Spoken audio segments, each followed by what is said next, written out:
자, 오늘은 방언의 종류와 개념을 알고 그 가치를 안다라는 학습 목표 아래 공부를 해보도록 하겠습니다.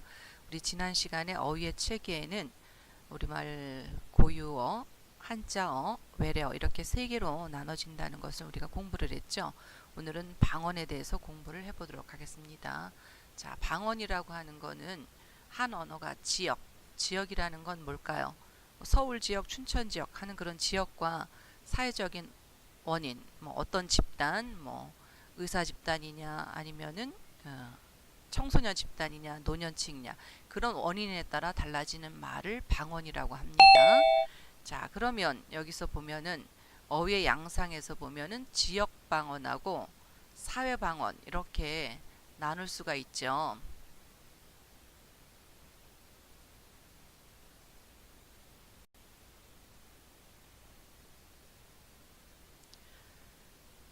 자, 그러면은 여기 보시면은 지역 방언하고 사회 방언 중에서 사회 방언은 또 두 개로 나눠져요.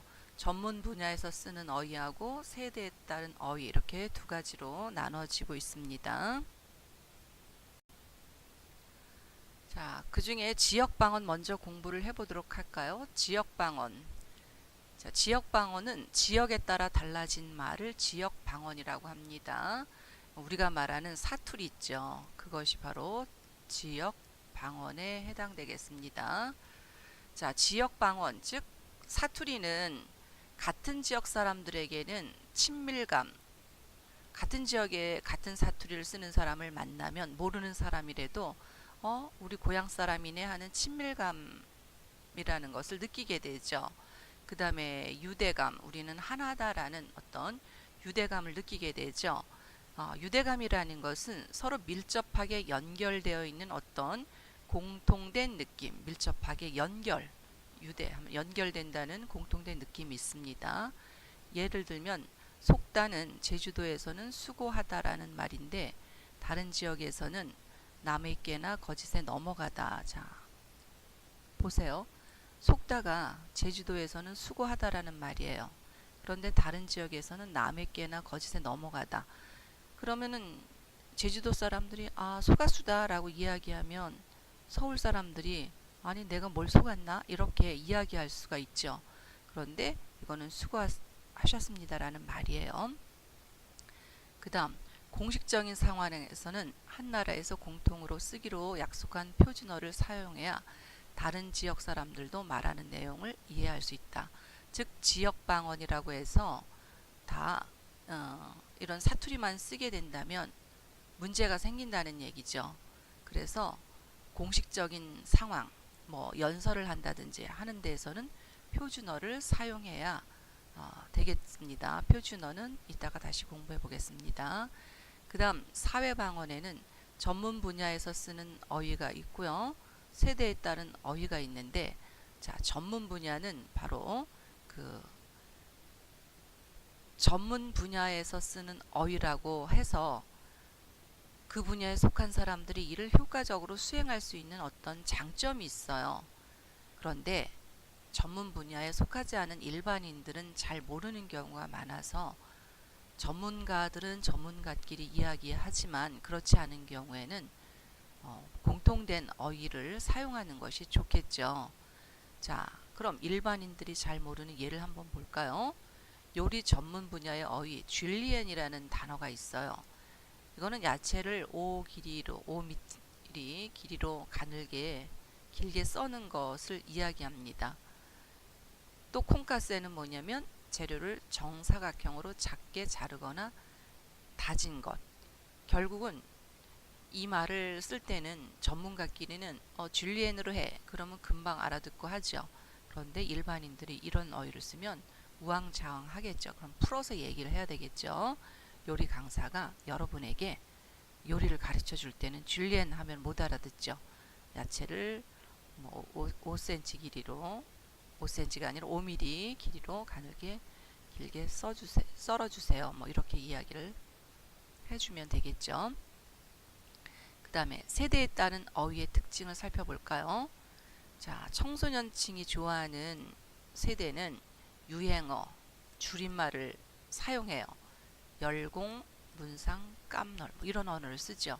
근데 이것을 어른들하고 사용하면 어른들은 못 알아듣겠죠. 반대로 장년층이나 노년층이 한자어를 많이 쓰는데 춘부장, 숙부님 이런 한자어를 쓴다면 이해하기가 굉장히 어려운 말이 되겠습니다.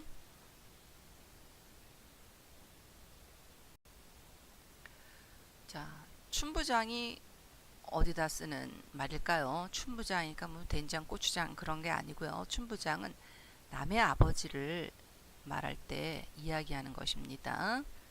그럼 숙부님은 뭘까요? 바로 작은 아버지를 일컫는 말이죠. 자, 그러면 지역 방언과 세대에 따른 어휘는 같은 방언을 사용하는 사람들 사이에는 유대감을 형성하지만, 즉 사투리나 사회 방언 이런 것들은 결국은 같은 지역이나 사회 집단 세대에 속하지 않은 사람들과 대화할 때는 의사소통에 어려움을 겪고 소외감을 느낄 수가 있어요. 그래서 상대의 상황에 맞는 어휘를 적절하게 사용해야 할 것입니다. 자, 그다음 그럼 이런 방언은 어떤 가치를 가지고 있나요? 네 가지로 알아보겠습니다. 같은 지역 사람끼리 방언을 사용하면 유대감과 친근감, 아까 친밀감하고 같죠. 유대감은 밀접하게 연결되어 있다는 어떤 공통된 느낌, 너와 나는 뭐 한민족이다, 뭐 이런 유대감이죠. 그다음 문학 작품에서의 그 사투리가 번연히 나오죠. 문학적 가치를 높여주고요. 또 이런 방언은 우리말의 연구를 위한 귀한 자료가 되기도 합니다. 그 옛 모습들이 어떤 지역에 따라 남아있는 경우가 있기도 하기 때문이죠. 그 다음 지역적 특색과 국어의 역사적 정보를 함께 갖고 있어서 소중한 언어 문화 그런 유산이 됩니다. 자, 아까 청소년들이 말하는 문상이 세대 간에서는 자, 어떤 오해를 불러일으키냐면 학생들은 문화상품권의 줄임말로 사용하죠. 그러나 장년층은요. 문상이란 말 어서 많이 들어봤어요. 장례식장에서 많이 들어봤죠. 남의 죽음을 슬퍼하는 뜻을 드러내어 상주를 위문한다는 말이 되겠습니다. 그 다음에 아까 표준어가 나왔죠. 자, 표준어는 세 가지 조건에 의해서 표준어를 나누는데요. 표준어는요. 시대적으로는 현대 쓰는 말, 지역으로는 서울 지역에서 쓰는 말, 계층은 교양 있는 사람들이 두루 쓰는 말을 표준어라고 합니다. 현대라는 것은 지금이 기준이 되겠고요. 지역은 바로 우리나라 정치, 경제, 문화의 수도인 서울말을 기준으로 하고요. 또 계층으로는 품위를 갖춘 사람들의 말씨를 기준으로 해요. 교양 있는 사람들이 쓰지 않고 서울에 쓰는 말인데 많은 그 욕 같은 거 이런 거를 표준어로 정하면 좀 그렇겠죠. 그 다음 두루 쓰는 말이 뭐냐? 많은 사람들이 쓰는 말을 기준으로 하되 바로 품위를 갖춘 사람들이 쓰는 말씨를 기준으로 하는 것이 표준어입니다. 그래서 표준어는 다시 현대 서울의 교양 있는 사람들이 두루 쓰는 말을 이야기합니다. 다시 한번 이야기해 볼까요? 현대 서울의 교양 있는 사람들이 두루 쓰는 말을 표준어라고 합니다.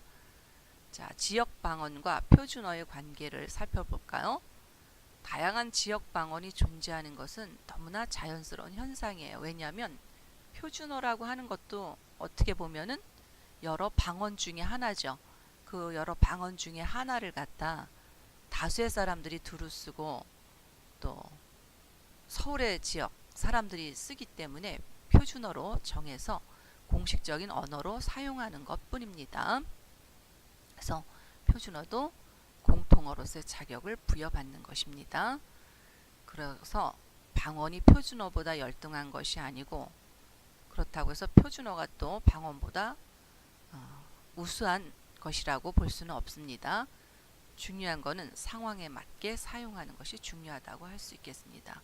오늘 강의는 여기까지입니다. 수고하셨습니다.